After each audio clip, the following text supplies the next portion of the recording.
How about this question? Progesterone after hysterectomy.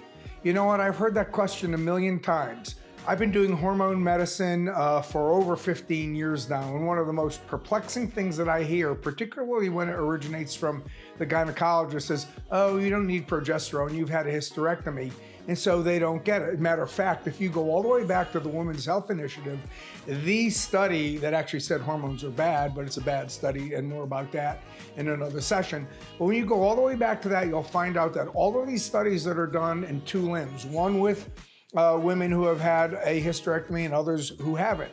And so it comes to be conventional wisdom that if you've had a hysterectomy, you don't need progesterone. Well, why is that? Well, because progesterone protects the uterus and it balances the estradiol. And they're thinking if you don't have a uterus, you don't need to balance the estrogen. But you know what? Progesterone does a whole lot more than that. Progesterone is good for mental health and calmness. Progesterone helps you sleep. It fights heart disease. It does so many other metabolic things, and it's so beneficial for women.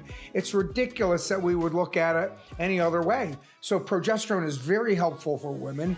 It helps them be calm. It helps them sleep. It helps with their heart. There's so many good metabolic and physiological reasons to take progesterone, and anybody who doesn't give it to you, I suggest, is cutting you short in your ability to deal with your symptoms of menopause.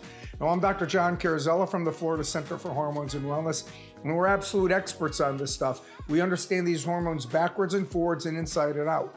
So if you've ever been told you don't need to take progesterone because you've had a hysterectomy, I got some answers that may surprise you, and you may find out that that's completely wrong, and your life will be dramatically changed by taking the hormone that makes people well, happy, vital, and active.